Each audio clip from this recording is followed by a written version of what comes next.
All right, everybody, welcome to the call. My name is Andrew Sheastel, and I'll be your host this afternoon. Really want to thank you for being here. Today's topic is why website projects fail and the factors that will cost or earn you thousands of dollars.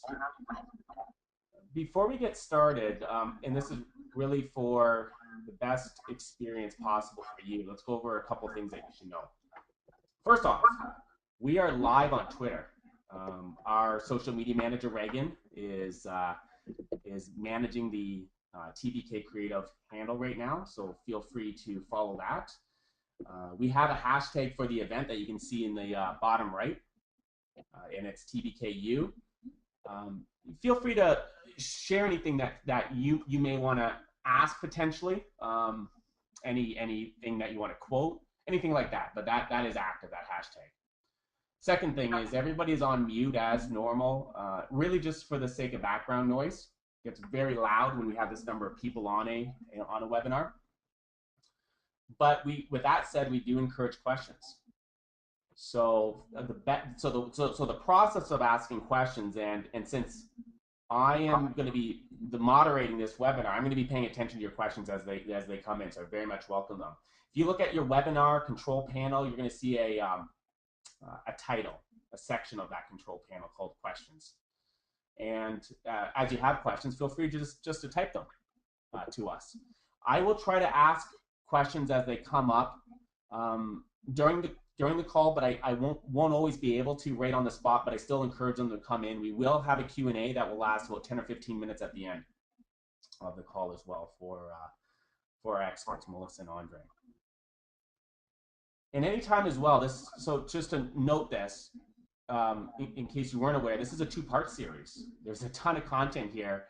This is a pretty important topic for all of us as marketers and people that represent brands these days, how to build effective websites. So we've created it into a two-part series. So at any time, you can go to www.tbkcreative.com, tbkcreative.com, and you can now register for part 2, which is going to be on September, I believe it's September 12th.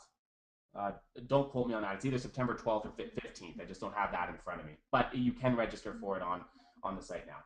So once again, welcome to the call. My name is Andrew Sheastel, and I'll be your host this afternoon.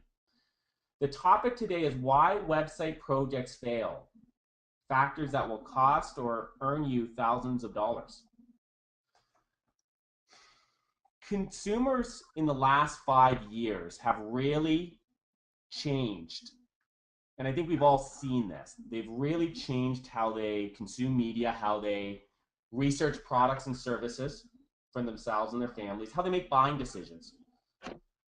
In a recent internal study that our agency conducted, we looked at a sample sample group of clients in our portfolio. And some of the stats are actually quite telling.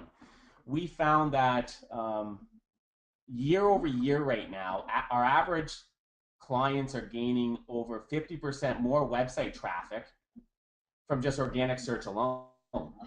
And in a lot of cases, it's over 100% year over year growth if you look at overall website traffic. More consumers are online going to websites. Mobile is now part of the mix in a very huge way. If we were having this call a year ago or 2 years ago, it was more like, okay, everybody, it's coming. But it's become really real now statistically. We're watching over again 50% growth in average clients that we're looking at with their websites year over year in visitors that come to the website from their mobile devices. There's actually recently I was looking at statistics with one of our clients, a medical facility here in Ontario, and get this, over 30% of their website traffic is coming in from a mobile device.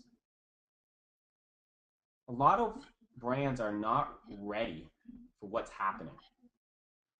And then one other statistic I just want to share with you is this was part of our internal study. When you compare, if you take a retailer, for example, if you compare their website traffic now versus their retail stores and even a network of stores, one group has over 20 retail stores. The website's gaining over 3 times more traffic than their brick and mortar stores. And then if you take different types of businesses like professional services firms, like places with offices, um, that may still sell to a consumer, like an accounting firm or a law firm, for instance. It's over 8 times more people are now coming to their websites than their places of business. Knowing this, you really could now create a very persuasive argument that the website that you have is like your second office, is like your second retail store. It's that important, and the brands that can figure this out right now can really capitalize financially in a really big way because consumers are there. It's what you want, or your buyers there if you're a B2B business. But your customers are online, whether they're a consumer or representing a business. So now, with that said, certainly the web is. I don't think anybody would argue the web's becoming very important in a brand strategy in your marketing and communications. But the web has also created a lot of challenges for all of us. One of the challenges, I think, is that the web, for the most part, is a very unregulated industry. Unlike when you build a home, there's building codes, there's inspectors, there are people that will actually ensure that project, from a legal sense, actually gets done accurately. So that kind of rigor, like regulation-wise, doesn't exist inside of our industry here. There's a huge talent pool issue. This is my personal, from my perspective, who is an employer in the industry. There's a talent pool issue. There is a lack of talent. There's a lack of digital strategists that really understand how to build brands online. There's a lack of senior level programmers, and there's a lack of graphic designers. And so that makes it challenging for all of us, everybody on this call, as you may try to hire people internally, and as you're hiring vendors to help build your brand online. And then it's gotten really hard with quality assurance, developing sites that meet the needs of all the consumers that are going to be going to it, all of your website visitors. Because if you think about it, 5 years ago, for the most part, what browser were we all using? Internet Explorer, right? Yeah, exactly. So nowadays, what are we looking at? We're looking at over 4 major browsers, devices, multiple versions, and Melissa and Andre are going to speak about that more. But I just wanted to allude to some of the challenges that I think makes this a very difficult industry to be in, but still important nonetheless because our consumers are there. So that's sort of the impetus behind why we wanted to host this webinar today. And on the call, I've asked 2 veterans in the industry to join me, 2 of my colleagues, Melissa McInerney and Andre Lafort. Melissa is a co-founder and principal with TBK Creative. She's really a true, from my perspective, really a true strategist when it comes to web, like someone who has walked the talk. She's won 5 international digital marketing awards for her work. She was the lead strategist behind the development of, for instance, North Star Windows and Doors, Ontario's largest vinyl windows manufacturer. Their new website, it went on to win the outstanding website in manufacturing at the 2013 Internet Advertising Competition. I believe she's one of the best creative directors right now in Canada for web. Andre Lafort is the head of technology at TBK Creative. He's a software engineer by trade, graduating from Western University. He has over 15 years of professional programming experience. And previous to TBK Creative, Andre was one of the senior programmers at 3M Canada, where he helped build 3M's current B2B e-commerce system website that transacts over $7 billion annually. These 2 are true experts in web design and brand psychology and strategy online. And I wanted them to, as people who really live, eat, breathe, write, and talk about this stuff, I wanted them to join us and then really just get into dialogue so we can all learn more and help us all have more success when we develop websites. So Melissa and Andre, thank you for being here and welcome to the call. Thank you, Andrew. I am really excited for this webinar. I feel like this topic has been one that, honestly, I've been preparing for about 5 years. So You know, and in the past, it's kind of like we've segmented this talk into little chunks and pieces. But you know, over the past month, we've been preparing this webinar, bringing a bunch of statistics and data to the table here, and it was just really important for us to hold this webinar because, as Andrew talked about, it's arguable that oftentimes your website serves as the platform to how you do business. You know, it is pivotal to sales strategies. Sometimes it's pivotal to HR. It can, you know, it's like the main foundation for how businesses are growing these days. And for that reason, these types of projects, they're high risk. They hold a lot of importance to the success of a business. So, you know, ensuring that they go off, you know, go live, hit the targets that you're looking for them to hit is extremely important. So, so this is our opportunity to speak openly about what the challenges are and to put some solutions in place for you so that when you're doing your next web build, it's going to be a really great experience. All right. So, what a title. When we were choosing the title of the webinar, I thought, oh, this isn't positive at all. But in truth, we're going to be talking about some hard statistics, some hard facts, and you know, facing head on what's going on in the industry for the purpose of having all of our projects go better in the future. So really, the intention today here is to have your projects succeed. Defining success and having that actually occur for you when you're in your next web project. Have you be satisfied?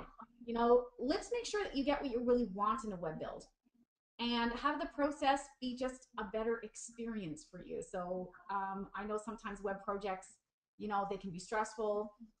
There's a lot of responsibilities both on the vendor side and internally that sometimes people don't, you know, they underestimate how much work it's going to be internally. So having this project just go easier internally for everybody involved. So that's what really we're hoping to accomplish today. Alrighty. We're going to start off with some alarming statistics. And the first statistic here, this comes from a study done in 2011, and is a pretty comprehensive study, and it told us that 29% of web projects, they never have the opportunity to see the light of day. That means that they're dropped, either the vendor gives up, they're requesting more dollars that the client doesn't want to pay, or the client gives up because they get so far into it and it's just not what they expected it to be, or it couldn't accomplish, you know, once they were halfway in, that it couldn't accomplish what they were looking for, and the project ends up just not happening. It never launches, so it's actually deemed an objective failure. Yes. Yeah, it's not like I'm not happy with it, but it's actually, it just doesn't launch. It just never goes live. And that's why we've taken this image of this guy taking a piece of paper and putting in the garbage can. It's not a great image, but that's the print version of the website. Yeah. You know what? A lot of times, there's not a lot of web vendors who can come in and save a project in crisis because it's unregulated. People code in very different ways.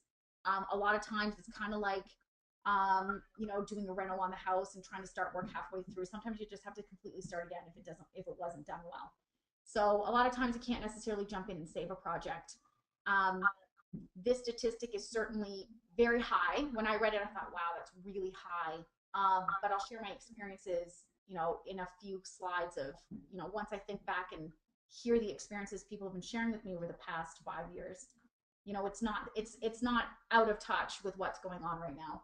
To add emphasis to this, I just sort of had this thought. Is it safe to say, Andre and Mel, you could almost, from a very statistical sense, so everybody on the call, you could almost, if this stat is true, you could almost add around 29% more onto your budget automatically, and just assume that whatever you expect to pay, you need to pay 30% more as a statistic, because you know that statistically, and I know people on the call, I think, are really committed to this not happening, hence why you're on the call. But from a very statistical perspective, if 29% of projects fail, you're gonna end up possibly being in that group. So over a big group, it'd be like the web costs like 30% more, because if you have to go and do it again, that's the more part. Yeah, absolutely. Right. We're going to be talking about budgeting in a few slides forward, because there are some things that we can do to help to ensure that you don't end up this statistic. You know, we see a lot of really great potential and projects end up never seeing the light of day, and it's unfortunate. So there's certainly with budgeting, there's a whole conversation around that. And I know budgeting is very difficult. We're going to talk about why it's inherently difficult and what we can do to make it a little bit better. All right, Andre, you want to take on this interesting to say? It doesn't get better until it doesn't get better until the next slide. No, it doesn't. So bear with us for the time being.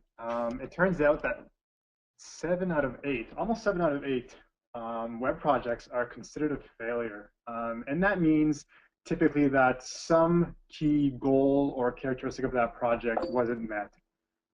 For example, it wasn't delivered on time, or we didn't fit within the budget, or plain and simple, I didn't get what I asked for. Yep. Mm-hmm. And so now we're looking at this huge chunk of the pie, and we're starting to see that there's really only a sliver of projects that are considered successful. Mm-hmm. And, in my experience, whenever we're sitting down with a new client, and I swear to God, I don't have the statistics for this, but it's a very high rate. One of the first things we talk about with new clients is typically their previous project and how it didn't go well for them. And, we talk about all the emotional turmoil that happened during that project and and how oftentimes expectations weren't met. This almost is the start of most of our conversations when it comes to web. And I've just noticed it over the past 5 years.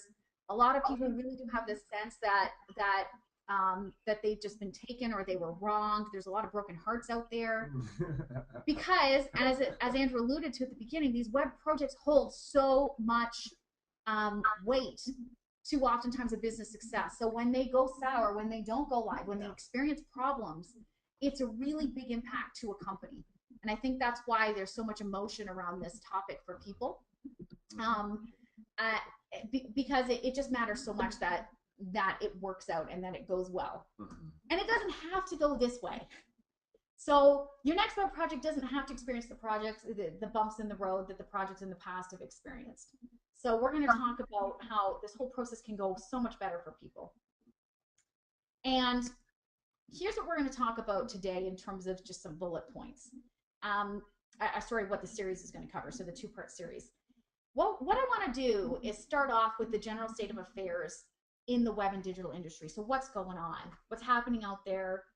What are the experiences both from a vendor perspective and from a client perspective? And kind of tie it all up together. And I think that's a really great place to start, so we have a foundation to kind of work from. And then the next things that I want to talk about is I want to talk about the phases of a web design project and the common issues that happen in each phase. Now, the phases that I've got listed here: scope and quote, discovery and strategy, design, programming, testing and quality assurance, that's like a beta stage, launch and post-launch. Not every web project is going to have these specifically. Depending on the website, there might be a few more, there might be a few less, but in general, these stages typically do exist for every website. So we're going to talk about how you can, like the typical pitfalls that happen in scoping and quoting, in discovery and strategy, in all of these areas, and then some actions that you can take on your end so that you can better equip yourself and empower yourself when you're in specifically these stages to make these stages go a lot smoother for you. All right, so we can't talk about all of these. So here's what we're going to talk about today. We're going to talk about the general state of affairs in the industry, and we're going to discuss scoping and quoting, discovery and strategy. We're going to cover design, programming, testing, launch, and post-launch in part 2 that's coming up in September. All right, starting off, the general state of affairs. So what's happening out there? As Andrew alluded to at the beginning, things have gotten unbelievably complicated. And, in truth, they're complicated for us every day. We wake up every single morning and there is something new that needs to be reviewed, tested, tried, understood in our industry. And in truth, it wasn't always this way. 5 years ago, even, 5 to 10 years ago, we used to have one browser on one device to consider when we were building our websites. It was typically Internet Explorer 6 or 7 on a desktop or a laptop. And that simplified significantly how we attacked goals, how we attacked how user flow, demographics. It was a lot simpler at the end of the day to produce a website. And there were a lot less risks when it came down to developing a website. And now things have gotten very complicated. So Andre, he lives, breathes, and eats this stuff. And as a programmer, he kind of has the best experience with how things have changed. So Andre, feel free to share how things have changed so significantly. Absolutely. So as Melissa mentioned, 5 or 10 years ago, we may have had a few variables to account for when we're designing, developing, and testing these web properties. But it turns out that nowadays, each of those variables has many more possible values. So where we had one browser in the past, we're now dealing with somewhere around probably 4 major browsers.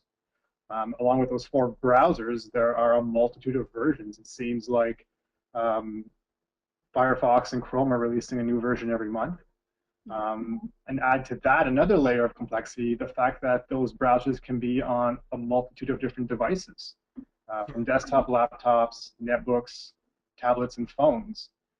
And then we're moving into, well, where do we go from here? We're starting to have devices that are considered wearable, items like smart watches or even Google Glass.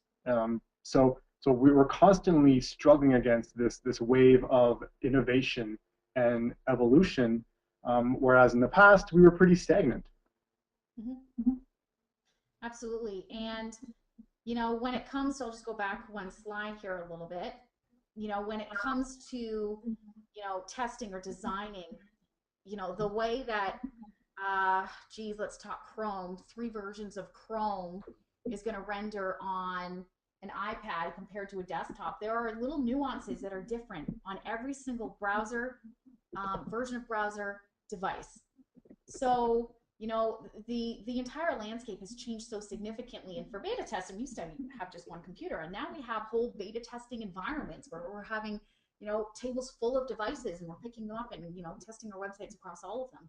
So we have so much more to take into account when we're building web these days. And I think one thing I just want to throw in here as well is there is software, everybody. There's websites that exist that can do a lot of this testing for you. But in our experience, and website vendors will often say that they can test for these for all these things, and they're using oftentimes these websites to save time and money. But in our experience, we have not been able to find a website, a service out there that can really accurately test everything in a very automated way. We've been able to validate that, where they'll say certain aspects of our website, that we're doing is fine, and it's really not, because we're looking at an error. So we're very critical of even that. So it just adds sort of to the complexity. Is I think there's a need for to automate this for us all through services, but we don't think that any service yet exists that we've been able to find. Yep, exactly.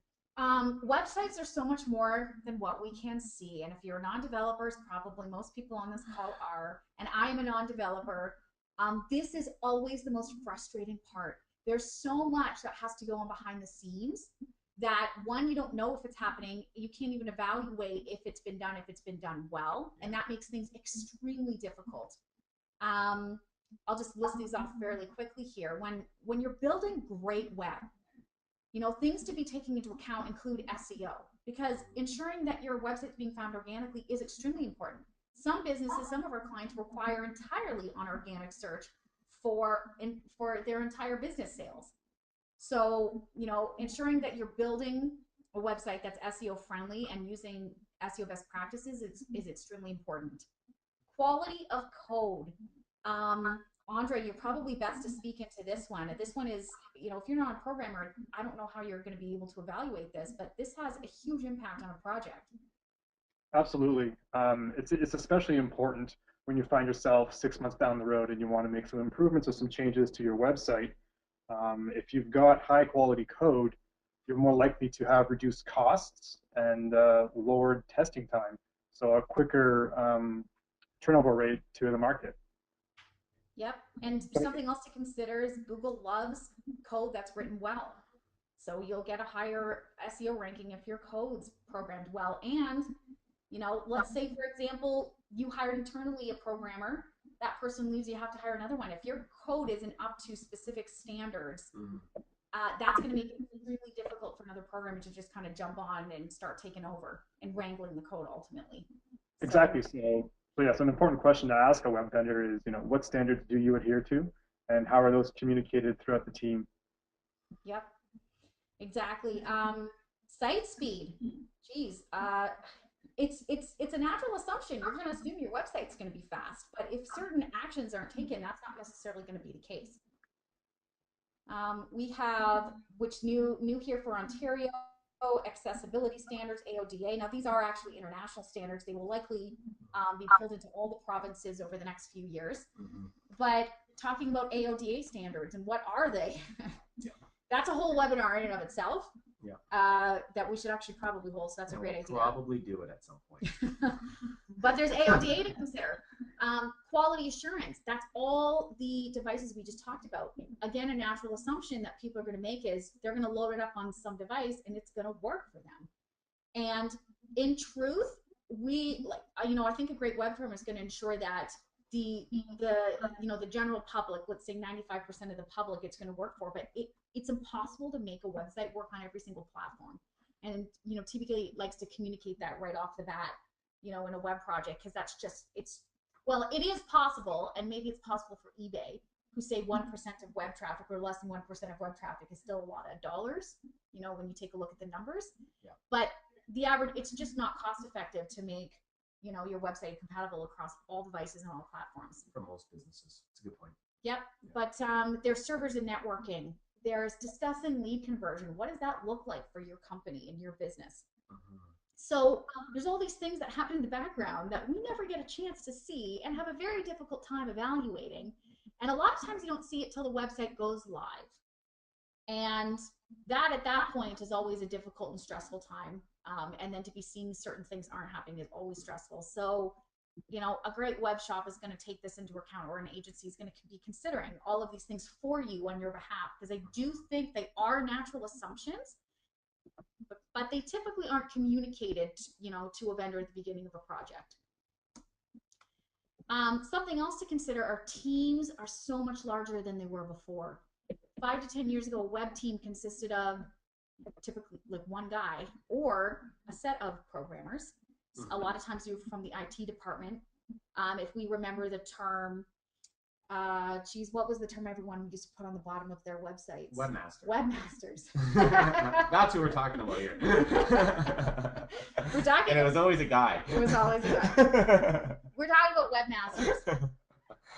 Back 5 to 10 years ago, it really was just about putting up content and ensuring that the content was accurate. It didn't matter about how it was designed, how many clicks you had to get somewhere, how beautiful it was, were you telling your brand story? None of that really mattered because nobody else was doing it. So people didn't have anything to compare to. The experience was pretty much the same across the bat. Yeah, and also visitors weren't there. So if you're not getting a lot of website visitors to a website 10 years ago, it doesn't make sense to invest a lot of money. You don't treat it like a store.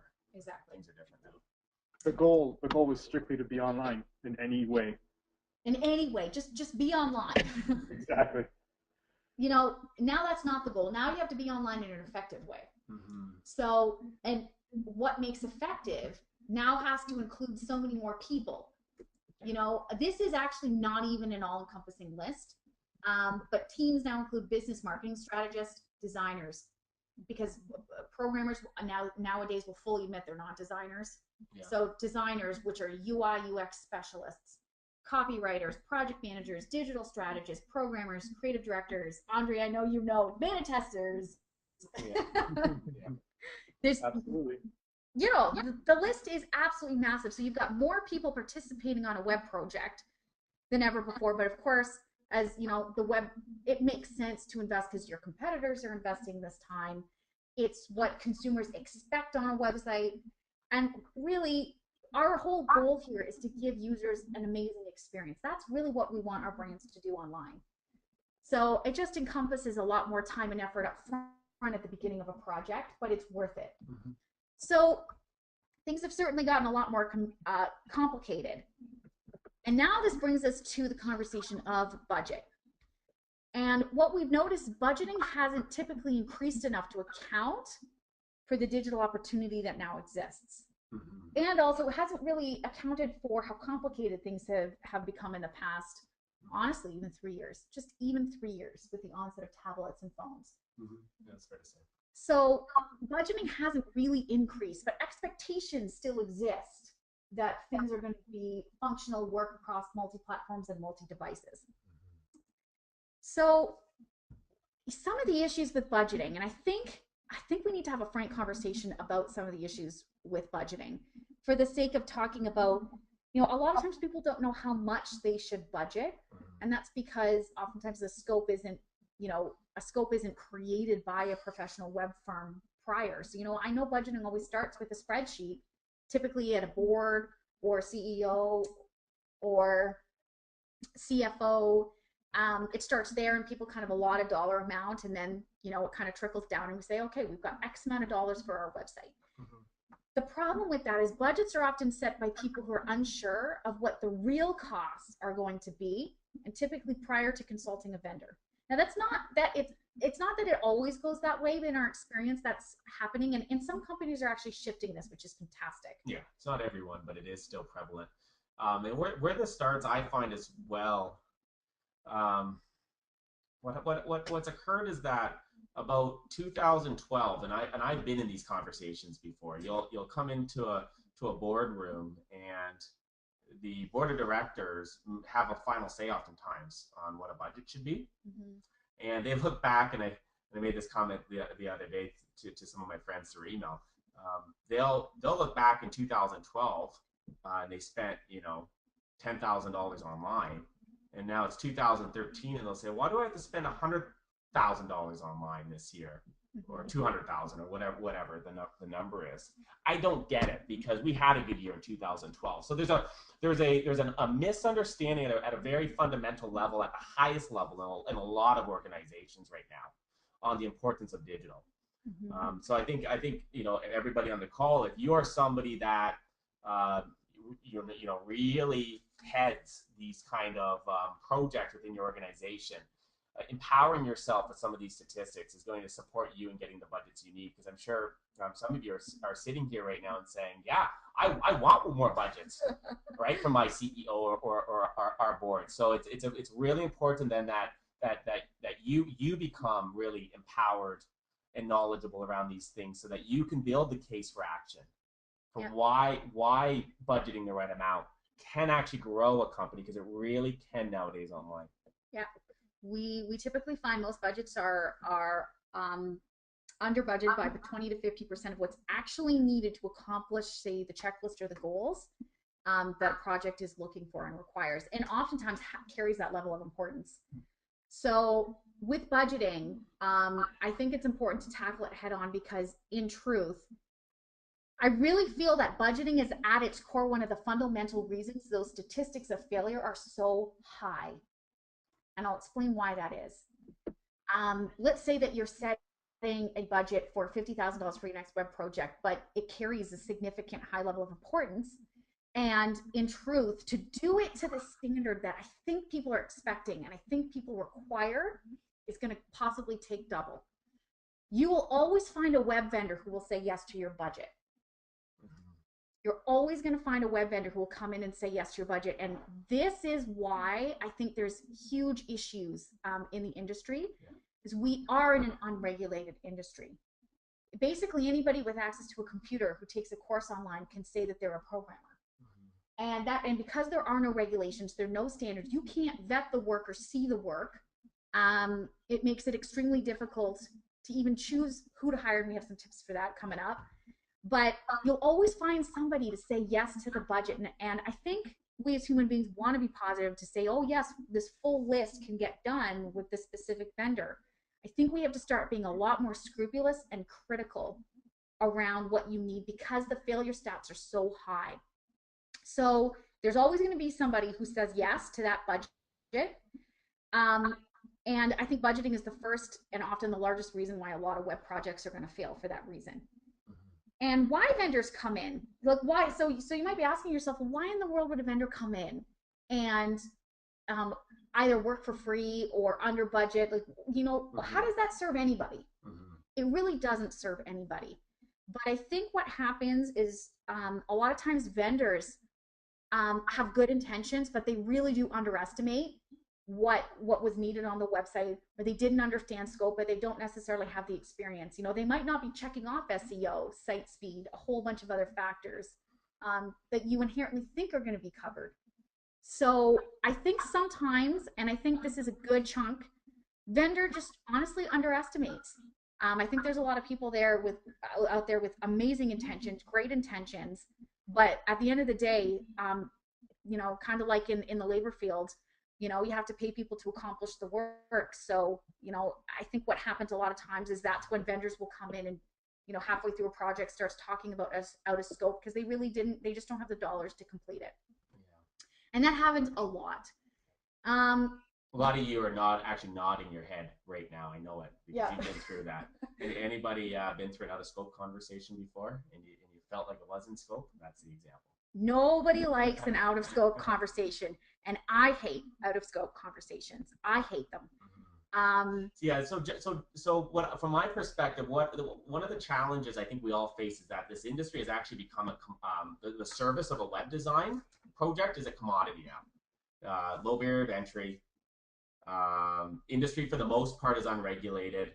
It's a commodity, so it allows for people to price things very low,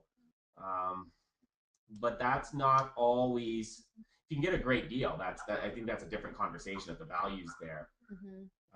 But the lowest price isn't always the best thing when I find with a business, if a buyer doesn't know everything they want, then a commodity kind of business actually can impact them adversely. Mm-hmm. If us as a consumer knows precisely what we want, let's say we're going to buy toilet paper at Loblaws or at the grocery store or whatever, we kind of get a sense of what we want. We know what toilet paper is. We know how to use it. We may even we might even have a specific brand that we like. That's when paying really low actually works in favor of a consumer or a buyer. But when a buyer doesn't know all of what they actually want, they have a goal, but they don't know necessarily the means to attain the goal. That's when commodity type businesses can impact them adversely, and you can see that in the statistics that we showed earlier. Yep, for sure. The other thing that I think happens is vendors, and this is sad but true. It really does happen. I think people just have to be aware of it. Vendors will underbid purposely for the intent of landing the contract to raise pricing and have out of scope conversations later. And this is where integrity in the business, I think, really fails. Yeah, not all, of course, but that does happen. We've seen that happen before in our industry.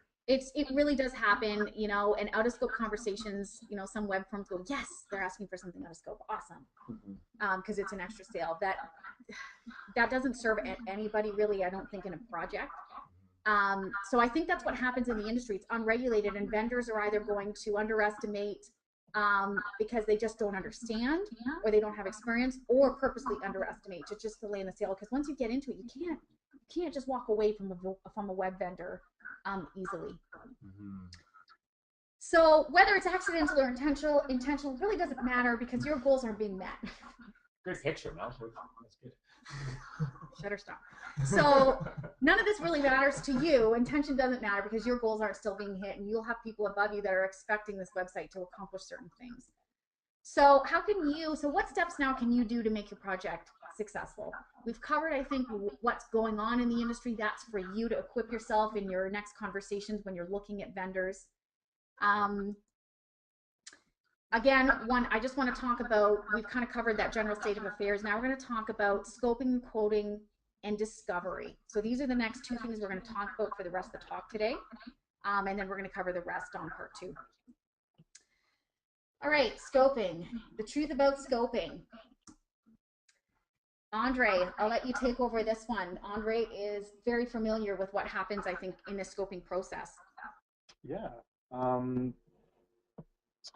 tough for anybody, frankly. And I don't fault anyone for trying.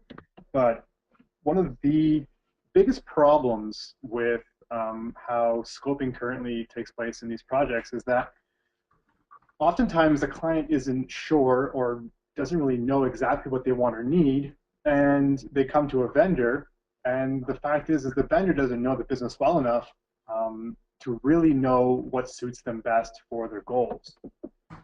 On top of that, what you want today may very well be very different in the future. So take, for instance, a project that's been scheduled for the next 12 months, and the requirements and the goals for that project were set out from day one. You're 6 months in, and there's been a big upheaval in your industry, a game changer, something you need to respond to. But the problem is, at that point, you're locked into that project for the next 6 months. So oftentimes, trying to guess the future is actually going to be shooting yourself in the foot. Absolutely. There's two methods of doing web projects. And we're going to talk about two different types of web projects in a moment here. But there is a school of thought to help with those larger projects because, you know, having a project go 6 months to a year is actually extremely common in programming. And there's some new methods that can be used to actually ensure that you can react. So as something comes out, you get the opportunity to change scope on a dime and react immediately, which I think is really important for people. A lot of times, scope usually doesn't have any relationship to budget. And that's from an internal conversation. So as we talked about, scopes and budgets are set internally. And a lot of times it looks like, okay, we've got, say, $50,000 or $100,000 or more. And then there's a checklist of things that we're looking to accomplish. Nobody really knows internally if that can even happen. You know, so a lot of times, and I think people make an assumption it can happen because it sounds like a big, you know, it might sound like a lot of money. But web has become expensive for all the reasons we talked about earlier. So a lot of times scope really doesn't have any relationship to budget until you start bringing a vendor in to the conversation. So let's talk about two different types of websites. A lot of times what we experience with TBK is we'll have standard websites and then we'll have more complex websites. And standard websites use features that are common. So there's a lot less room for error on these particular projects, and they're a lot easier to scope. So these include things like projects that might, geez, you know, honestly, our rule of thumb at TBK is projects that are typically under 25,000 are typically a lot easier to put a project quote on, and a safe project quote that will protect you and your budgeting and internally TBK creative as well, or the vendor. So these common websites include things like websites that include blogs, content pages, rotating banners, contact forms, etc.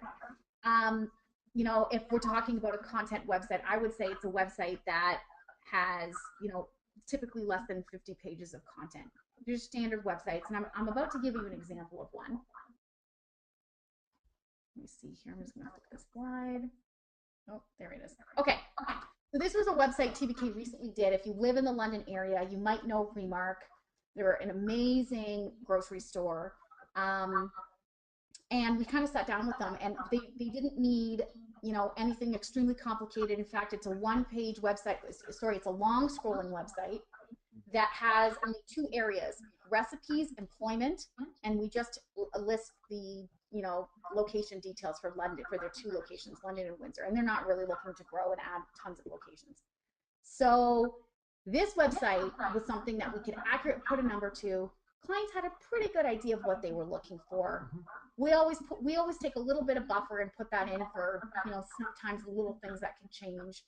These types of projects, you can accurately project quote. So to expect a project quote from a vendor on a standard project, I think is fair.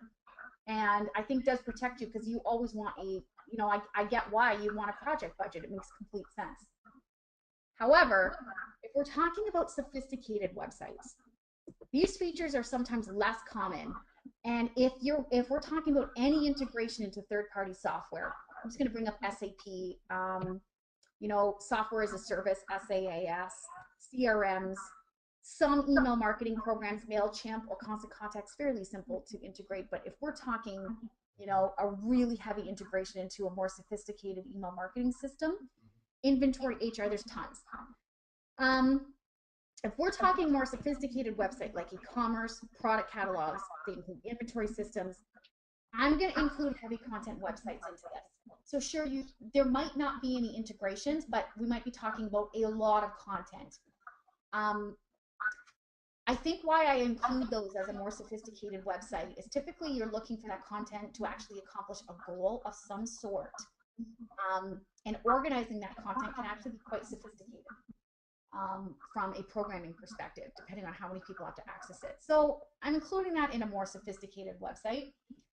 These types of websites, it's really hard to put a project budget on it until before discovery and strategy has been completed, and that process can take anywhere from sometimes a few days, depending on the size, to 2-3 weeks or longer, depending on the if we're talking an enterprise solution here. This website is an example of a more sophisticated website. So this is Roma Molding. They're a client out of Toronto. They, I think, are the world's second largest molding manufacturer. So they kind of build molding that goes around picture frames. This was an e-commerce system that integrated into their SAP system. So it housed all their inventory. So we pulled inventory real time. So it was up and down integration. I think it pulled in 15,000 of their dealers across North America. And it was very sophisticated. It had very clear intentions. But the intentions weren't made clear until we kind of started a discovery process that really lasted 2 to 3 weeks. So in these types of projects, and now that we've kind of made this differentiation between what I think are standard and more sophisticated, it's good for you guys to think internally, what's my next project? Is it standard or sophisticated? Here's what we can do with standard websites to kind of ensure that you don't end up in a situation where the budget can't actually account for what you need. I always suggest start with your web goals. A lot of times people will come to us with a list of, I need a blog, I need this, I need a rotating banner. They start with a scope. Yeah, so they start to kind of list off the things they need, and I never like to start there. Mm-hmm. I actually usually like to start with, what are your goals? Mm-hmm. And I know that's a harder conversation to have, but it actually is what is going to define what you need. So sometimes people think they need a blog, and we might get into the web goals and realize you actually don't necessarily need a blog.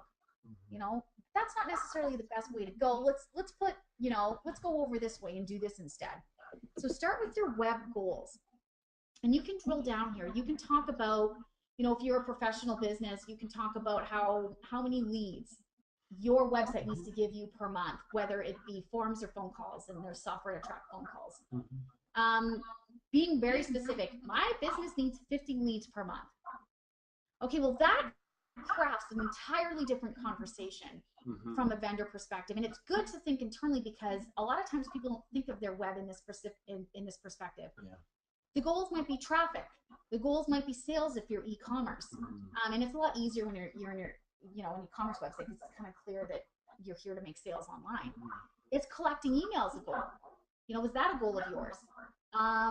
Is holding webinars and having so many registrations a goal for, if you're in education? It's interesting that a lot of times people will come with a list of features they require without a relationship to goals. Yeah. And I think that's really important to realize and to think, no, let's start from goals, because a web vendor like us can actually hear those goals and go, what's our experience in, how can we make these goals come to life? And maybe we don't need all of this stuff. Just because your competitors are doing something online doesn't mean it's effective. In fact, a lot of times there's a lot of web strategies that aren't effective at all, that are being utilized. We see that very often with clients that we work with. Having more on the web doesn't make you more successful. So I really like this, and I think it's a good exercise for everybody on your next project. I definitely recommend what Mel's saying here. I think it's a good exercise to sit down with your team, maybe internally first, and really try to map out what your goals are going to be for this website. It can actually be a fun process. It can be a learning process. You may need to research a little bit yourself, but really articulate what business objectives do you want to have fulfilled when you develop this website. And then next is you need to then find a website vendor who can assist you as a partner to somewhat vet those goals down, and then provide recommendations, mm-hmm. a proposal about how to help you fulfill those goals. And that's when you can really get some synergies going, when you find that partner and go after developing a website that fulfills those goals. You can even be a little bit bold. You're right. I mean, you have to be realistic, but you can be a little bit bold these days. We've seen just phenomenal things occur. We've seen the redevelopment of websites in one instance with a manufacturer increase their overall leads by 2,900% Mhm. in year-to-year comparables. And I don't want to That's use, off the chart. a lot of people use the word lead, and I think sometimes people are unattached, or can't think about what that means in reality. If you're running a professional firm, let's say an accounting firm, Mm-hmm. and your website gave you 5 leads, and your close rates 50% on those, giving you 5 more leads is actually doubling your business from your website. So I don't use the word lead lightly at all. It literally is new business you get given to you in your hands, in your funnel, in your sales funnel internally for you to handle and close. Yeah. Certain businesses leads matter. So the quick exercise, and we did and you can find this, everybody, on our on the TBK blog as well, because we did I think it was our last webinar. We did a whole webinar on this on figuring out what leads are worth, and some other things around evaluating website and setting goals and things like that. So, but it really, basically, and really quickly here, if you're in a business where leads matter, like a professional services firm or an educational company, well, e-commerce not so much. It's about the sale. But if like a professional services firm or a medical clinic or something like that, so the quick exercise is determine what your average sale is worth. So this is sort of the real fast exercise. Determine what your average sales worth, and then determine what your close rate is. And then you'll know now, as people are coming through and filling out forms and becoming leads, hot leads through your website, you can actually determine what that lead's worth. And then you can set goals now to actually increase that. And then theoretically, based on you maintaining your close rate and your average sale value, then that actually increases your revenue. So that's the short way to do that. So that's standard web. And then what you can do is partner with, Andrew said it perfectly, partner with a web firm, hear their experience, hear their strategic recommendations, and then I think a quote in this scenario really does work. I think it protects both vendors. Sophisticated web, it behaves a little differently. You still start with your web goals, so always start with web goals, because that's what it's about anyways at its core, whether you're a standard or sophisticated website. But I actually suggest that you flip the first 2 stages. Instead of scoping and quoting and then doing discovery right afterwards with a web vendor, I suggest flipping it. I do suggest that you find a web vendor that you trust, and we'll talk about how to do that. I think it's the next slide. And going through that discovery and scoping process prior to actually signing any paperwork to move forward. And that's paying to scope. And I know a lot of times people really dislike that concept because everyone was willing to give you a scope for free. It's a commodity industry. But that's not to say that scope is actually going to be effective or what you need. On a more sophisticated website, it's harder to drill down what the goals are a lot of times. We might need a ton of research that needs to be done. But I really do suggest creating a budget to just hire a vendor. And that way that vendor can put their strategists, their creative directors onto your project as a whole, learn about your business, see how it functions and clicks, and what areas are going to give you the greatest ROI in terms of a service. Bring that vendor in, bring them into the fold, and then what you do is you map out what you need from a goals perspective, and then the vendor can give you a number, and you haven't even discussed budget at this point. What you've talked about is you've talked about all the things that you guys think you need, the dollar amount, at the end of the day that everyone thinks it's going to come out to, and then you can scale back if you need to, still focused on what the goals are going to be. So that is a flip of how a lot of times people start to react with web. But remember that statistic, those statistics, 30% of website projects are going to fail. I think it was 29%, and never see the light of day, and a huge percentage are going to fail. Yeah, so you're saying, Mel, if you flip that discovery strategy to put it before scope, what you're asserting, and in your experience, that the brands will typically have a higher success rate. A significantly higher success rate. The other thing I want to point out, too, in my experience working on web, is that oftentimes we find that the client doesn't necessarily, although you're going to pay more up front if you pay for strategy and pay for scope. But here's the thing, guys, the strategy discovery needs to happen anyways. So by the time the project's done, the pricing usually isn't that much different. And that's something I've observed as well, which is kind of interesting because they have to do the discovery, but when you really think about it, it actually does seem like the cart's before the horse. Web vendors in the model right now actually do do the discovery, do the strategy after you've already paid your deposit and you're working on the project. It's really weird. And if anyone's on this call or have been through a few previous web projects, you might have experienced this where, you sign the contracts, you agree to a budget, there's a scope in place. Now you're starting to do discovery, and all of a sudden these amazing ideas come out. Yeah, and, on both ends. And it throws out one whole side of the project and introduces something else. Because once somebody gets to know you, we're going to uncover so many awesome things that are possible, and then that out of scope conversation can happen literally within the first 2 weeks of signing a contract, and that's never fun. Yeah. But putting discovery before your actual scope and quote and signing and agreement with a vendor is really important. A lot of times, paying to scope is going to give you documentation you can take anywhere. Mm-hmm. So it's going to happen anyway. You're gonna do discovery with somebody, and it makes sense to do it ahead of time because you don't want to end up a statistic again, which is a complete waste of the dollars and your valuable time. Yeah. Web projects take a lot of time for 29% to never actually see the light of day is, wasted time altogether. If I was on the client side for a moment and I was unsure of who the website vendor would be, because again, that is a challenge in the industry because experiences varies so greatly website firm to website firm because it's unregulated.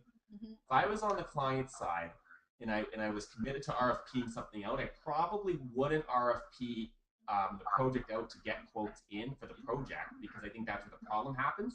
That's the start of a failed project in a lot of cases statistically.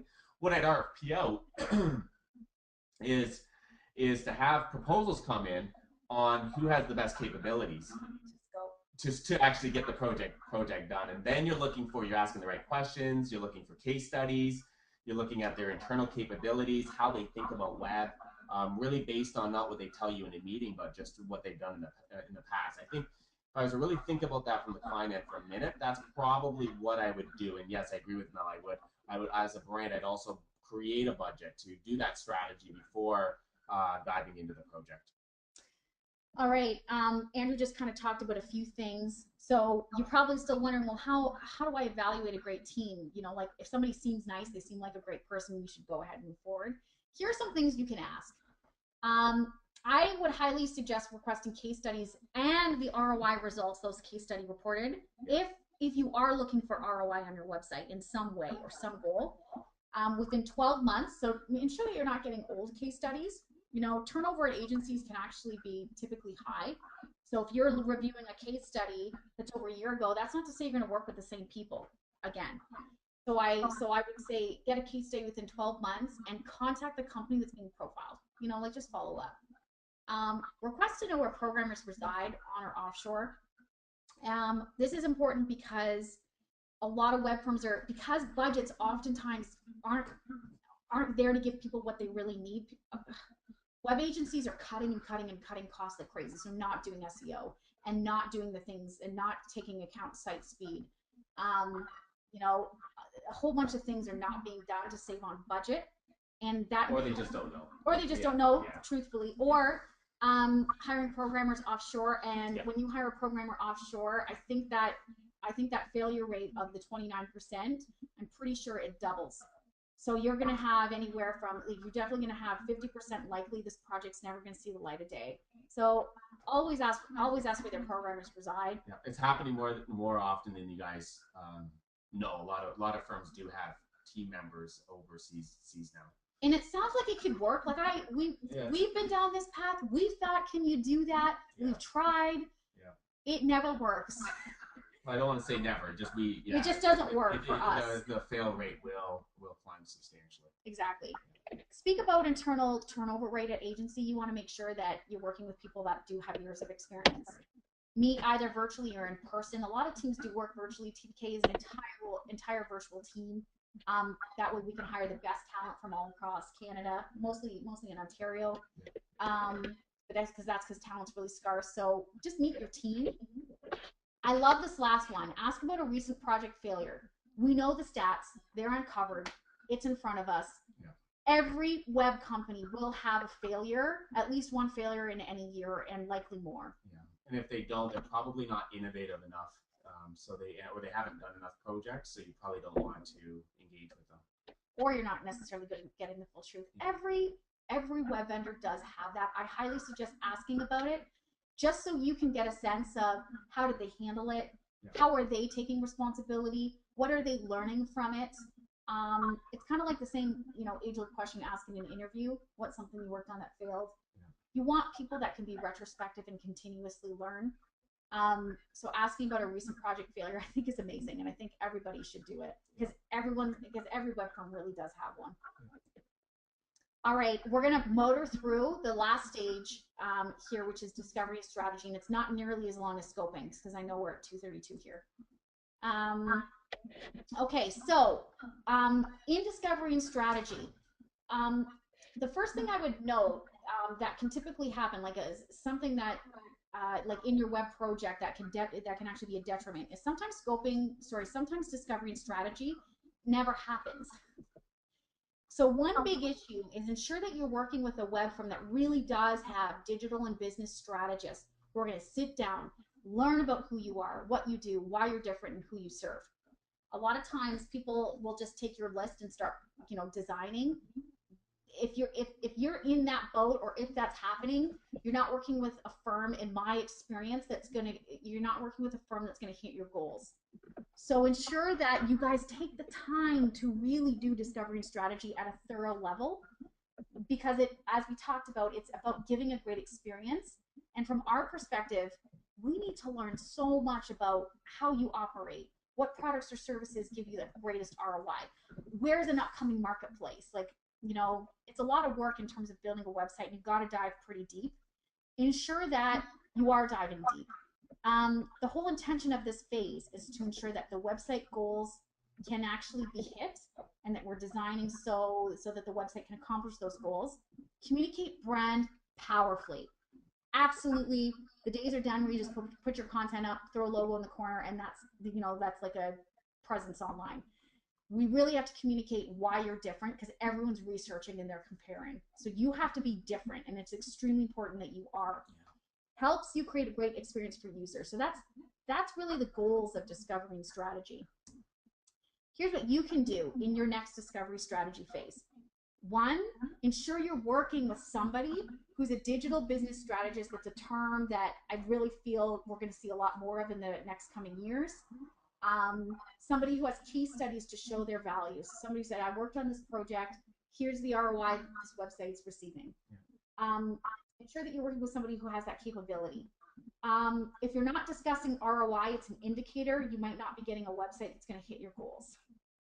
Just truthfully, because if you don't know what your goals are and you don't know exactly what needs to be hit, it's going to be chance whether it happens.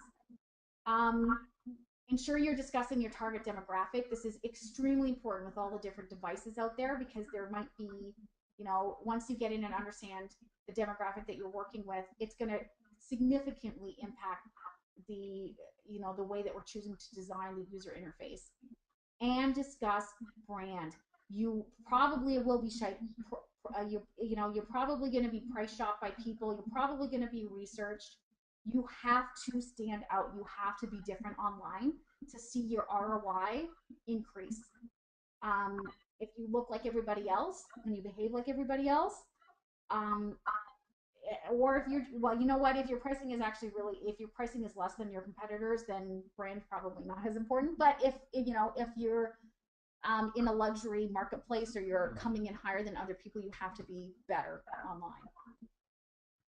So that's things that you can do in the discovery and strategy phase to better equip yourself. We're not actually going to talk about design here. Sorry about that. That's actually going to be in our next one. So I know we just crammed a whole ton of content and information into one webinar. That's why we really had to split this into two. Andre, how about you give us a little sneak peek into some of the things that we're going to be discussing that they can prevent in their in terms of programming and QA and launch and post launch. Yeah. So the next webinar, I'll get to be a little more in the spotlight. Um, and I'll cover, well, Melissa and I will cover design, and then I'll get to focus on programming, testing, and quality assurance. So that will include items like how do you make sure the vendor you've chosen is writing good quality code?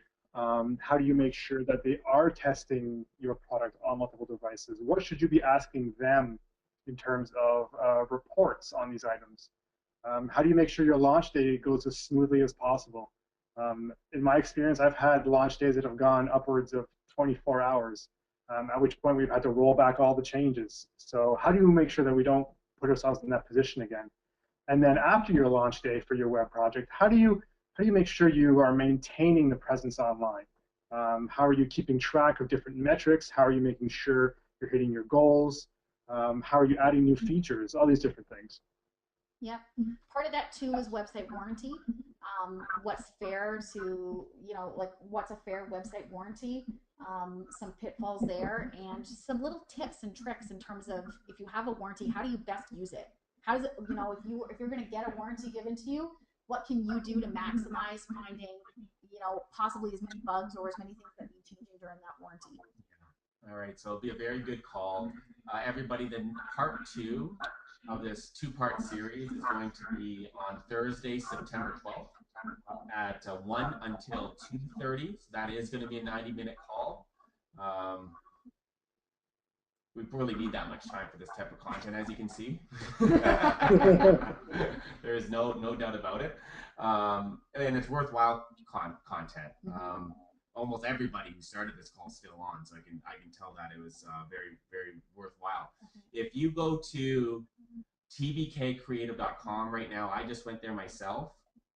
At the very top, there is a link you can click to register for the next webinar. So I invite you to register if you'd like to join us for the next one to hear from Mel and Andre on the completion of those items.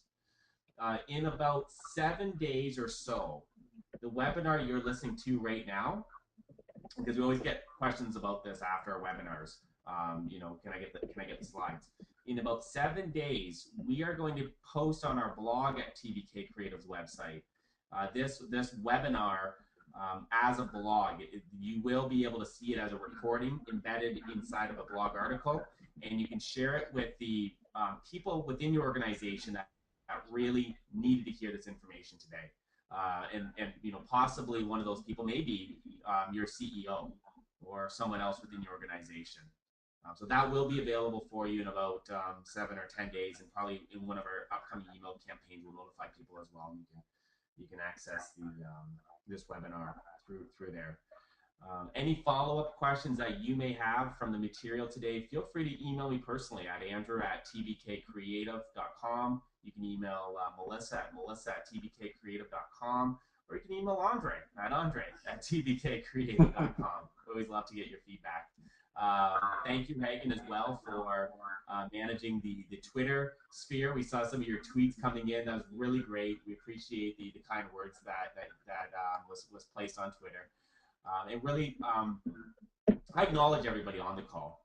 It really takes something. We're all professionals here. It really takes something to block off time for education, as we always have urgent things every day that we need to get done. Not always important things, but certainly urgent things every day corporately that need to get done.